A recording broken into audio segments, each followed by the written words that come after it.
Have you ever noticed how some people only seem to remember you exist when they need something? Maybe it's that friend who only calls when they're in trouble, or the colleague who shows up with a big smile when they want a favor. But when you're the one who needs help, suddenly they're too busy, too tired, or nowhere to be found. And the worst part? Deep down, you keep hoping they'll see your worth. You give, you support, you show up, yet you feel invisible in return. If this sounds familiar, you're not alone. We've all faced moments when we feel undervalued, ignored, or even taken for granted. And while we may brush it off, pretending it doesn't hurt, the truth is, it does. Being consistently undervalued eats away at your confidence. It makes you question your own importance. It makes you wonder, am I not enough? And if this pattern goes on too long, it can slowly strip away your self-respect and even damage your relationships. Carl Jung, the great psychologist, had a powerful insight about this. He believed that when we ignore our true worth and keep tolerating people who don't value us, something dangerous happens. Our shadow begins to take over. That hidden part of us, the part that feels rejected and unworthy, grows stronger.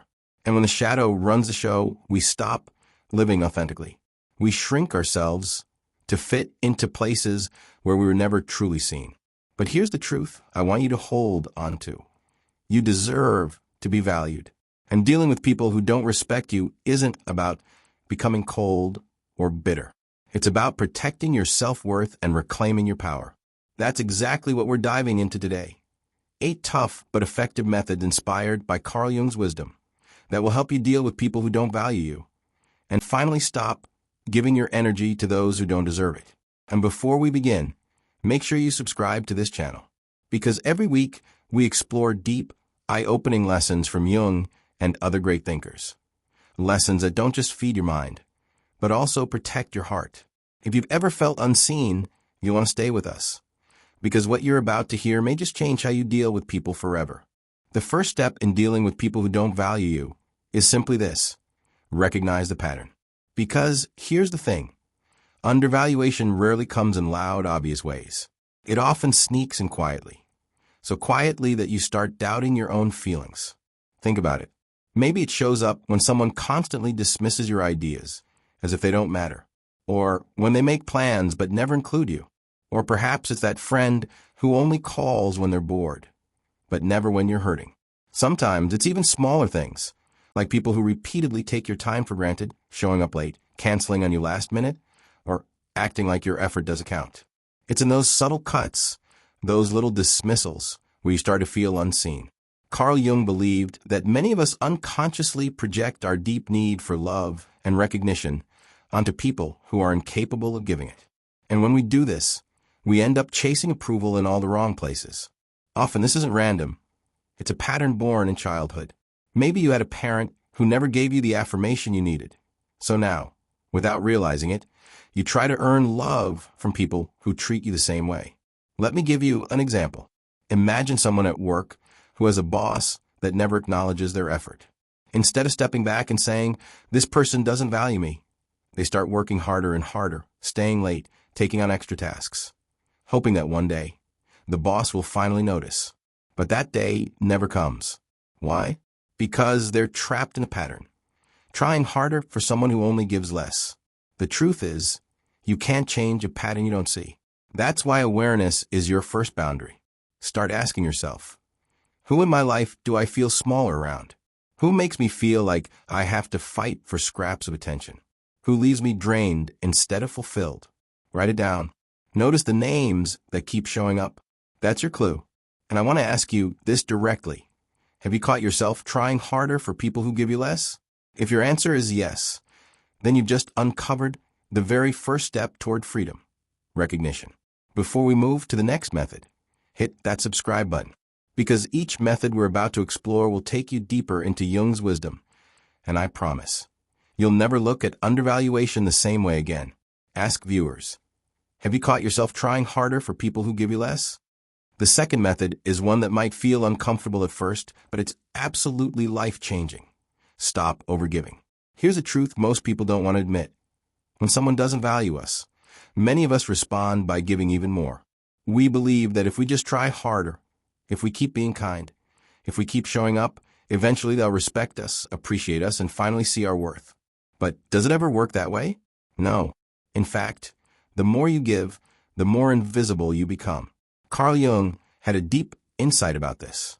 He said that much of our unconscious behavior is driven by the parts of ourselves we don't want to face. That constant need to please? It's not always pure kindness. Sometimes it's a way of avoiding an uncomfortable truth that we're afraid of being empty, unloved, or abandoned. Overgiving is often a mask, a survival strategy that says, if I give enough, maybe I won't be left behind. Think about a friend who's always available. No matter the hour, no matter the request, they'll drop everything to help. But when that same friend is in need, suddenly, the people they supported are nowhere to be found. That's not generosity. That's imbalance. And imbalance eventually turns into resentment, even if we don't admit it right away. So here's a simple but powerful step. Before you say yes to someone, pause. Ask yourself one question. Would this person do the same for me? If the answer is no, then giving more will only drain you further. Respect isn't built by overextending yourself. It's built by reciprocity, by mutual exchange. Let me put plainly, giving without reciprocity is not kindness. It's self-erasure. Every time you pour yourself into someone who gives nothing back, you're slowly teaching yourself that your needs don't matter. But they do. You matter. And I'll tell you this. You'll be shocked how much your life changes when you stop overgiving. People who only wanted to take will fall away. And the people who truly value you will step forward. So let me ask you, are you guilty of giving too much, hoping it will earn you respect? If yes, then this method is your wake-up call. And if you're finding these insights helpful, don't forget to subscribe. Because in the next method, we're going to talk about the art of setting boundaries without apology.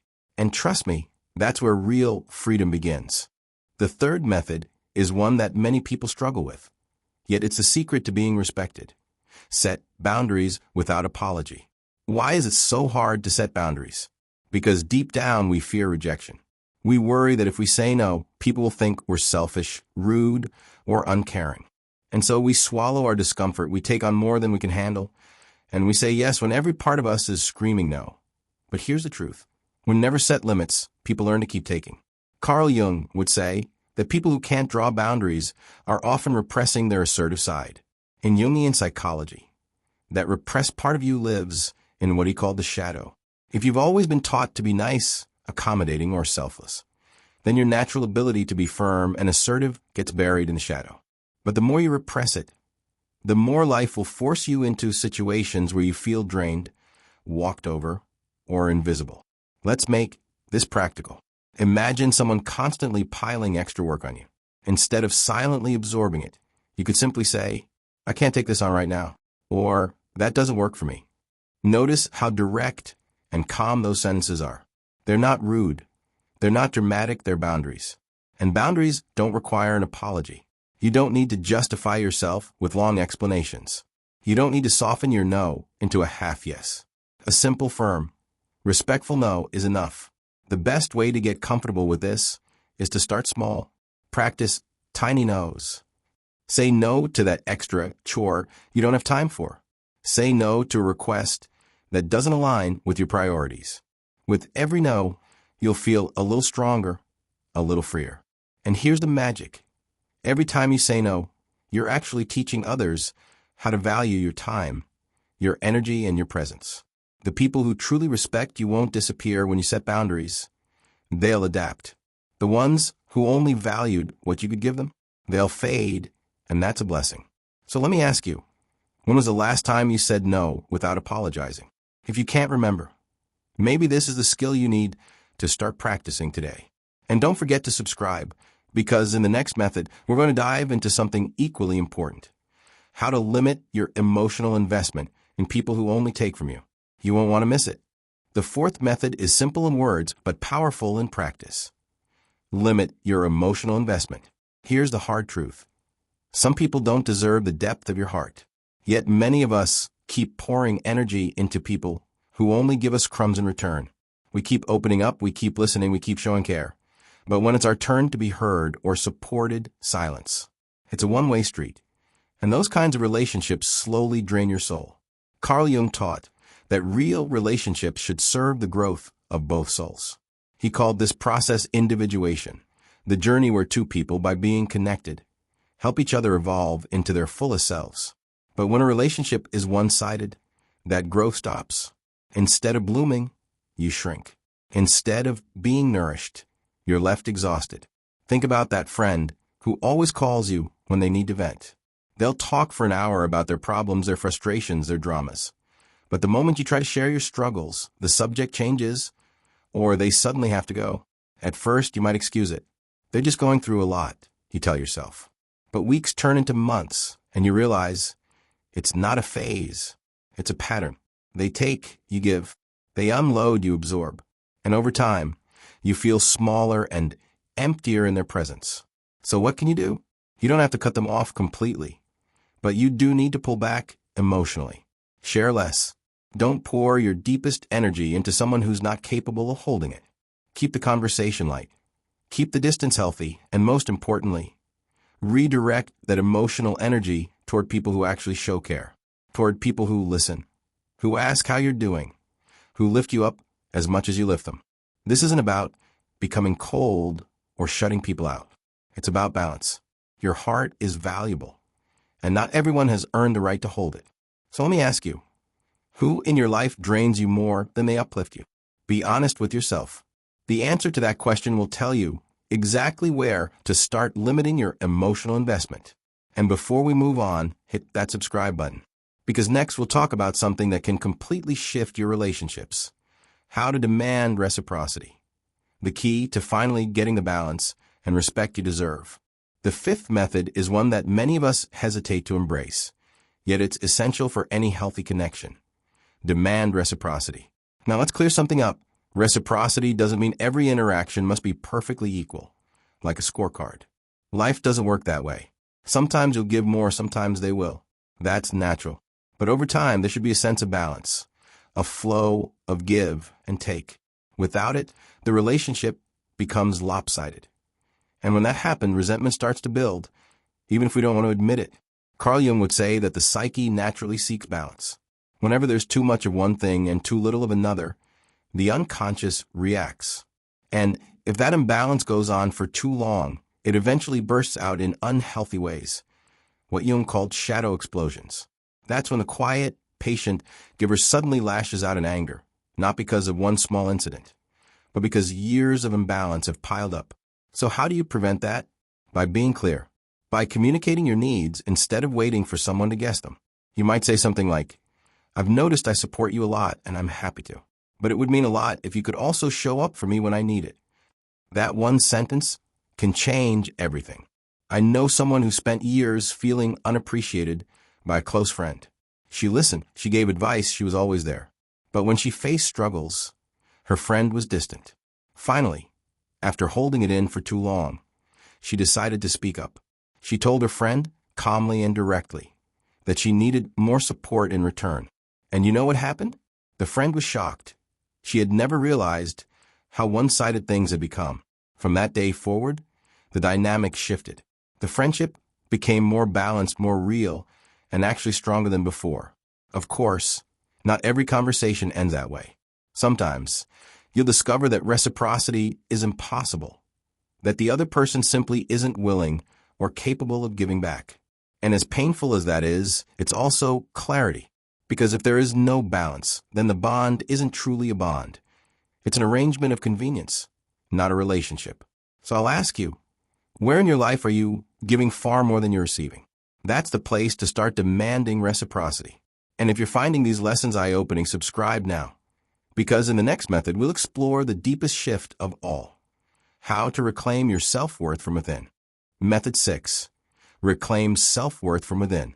One of the deepest reasons undervaluation hurts so much is because we measure our worth through the eyes of others. We crave recognition, approval, validation. And when it doesn't come, we feel smaller, as if something is missing in us. But here's the truth. Your worth was never meant to be defined by someone else's opinion. Carl Jung believed that the ultimate goal of life is individuation, becoming whole by grounding your value in the self, not an outside validation. In other words, Your worth isn't negotiable, it isn't conditional, and it certainly isn't determined by whether someone chooses to notice you or not. So how do you reclaim that inner worth? It begins with small but powerful steps. Start by journaling affirmations of self-worth. Write down sentences like, I am enough. I am valuable. I do not need to prove myself to be loved. Seeing those words in your own handwriting has more power than you might think. Second, revisit the moments when you overcame challenges alone. Remember the times when you pushed through difficulties without anyone's applause. Those moments prove that your strength has always been inside you, not dependent on others. And third, build rituals of self-respect. Exercise not just to stay fit, but to honor your body. Groom yourself in ways that make you feel confident, even if no one else sees it. Spend quiet time in reflection, reminding yourself daily, my value is not for debate. I once knew someone who constantly felt invisible in their friendships. No matter what they did, it seemed nobody truly appreciated them. But one day they had a realization. I've been waiting for others to validate me, when all along I was enough.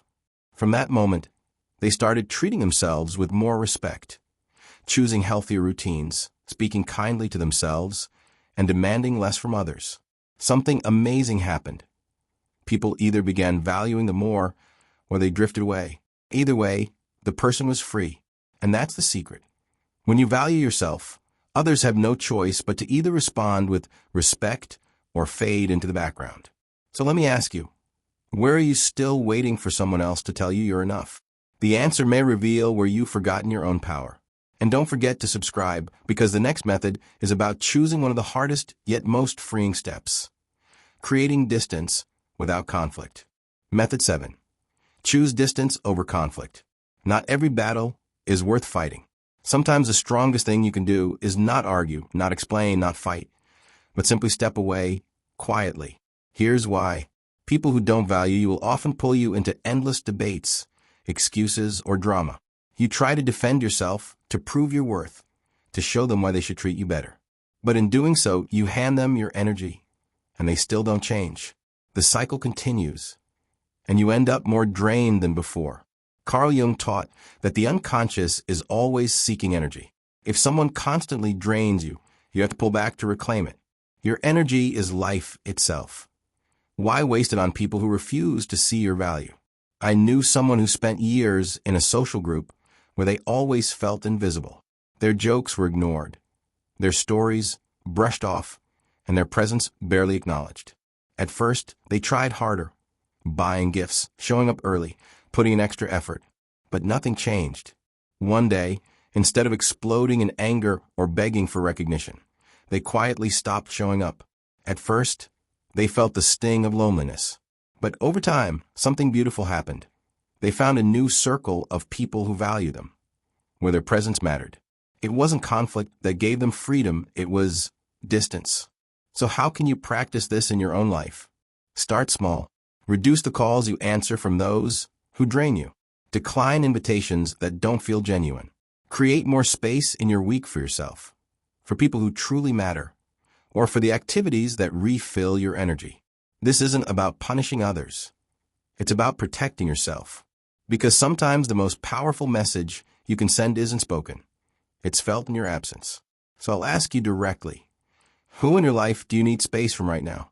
Be honest, because the answer might be the key to your peace. And make sure you subscribe, because in the next method, we'll explore how to surround yourself with the kind of people who not only value you, but actually help you shine. Method 8. Surround yourself with people who truly see you. Here's the final method, and in many ways it's the most rewarding. Surround yourself with people who truly see you. Once you begin removing the people who undervalue you, something interesting happens. You create space. And that space can finally be filled with people who do appreciate you, people who notice you, people who genuinely celebrate who you are.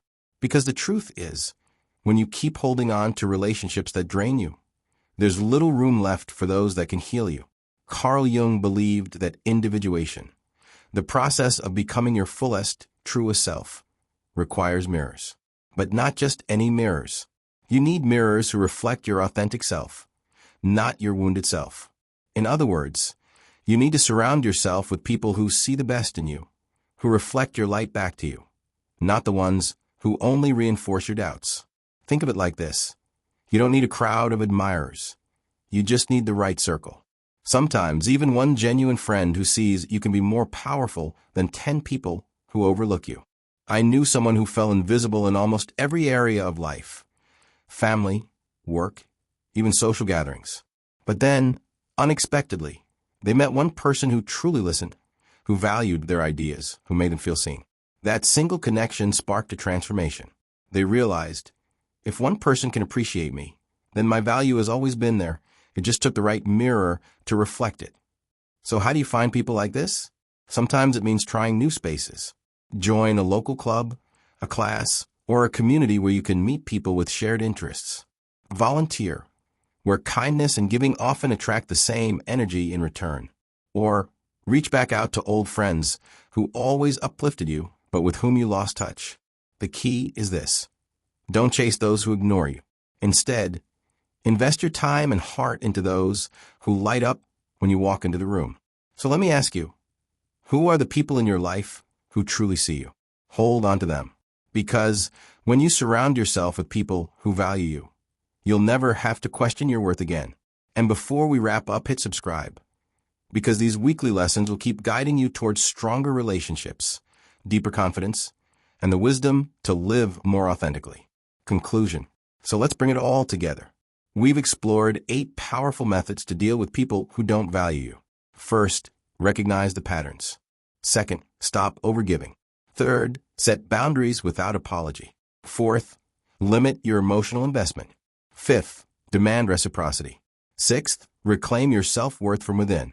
Seventh, choose distance over conflict. And finally, surround yourself with people who truly see you. Carl Jung reminds us that undervaluation isn't just about others. It's also a mirror, reflecting the places where we undervalue ourselves. The moment you start recognizing your own worth, you stop tolerating less than you deserve. And here's the empowering truth. When you stop chasing people who don't value you, you step into a whole new level of freedom and respect. You no longer beg for scraps of attention. You become someone who attracts genuine care, authentic connections, and lasting respect. So I want to leave you with this question. Which of these 8 methods are you ready to try first? Write it down, and more importantly, take that first step. Because your self-worth deserves to be protected, not negotiated. And if you found this video helpful, don't forget to subscribe. Each week, we explore Carl Jung's timeless wisdom and how it applies to real life, helping you not just think differently, but live differently. Remember, you are enough, you are valuable, and you deserve relationships that prove it.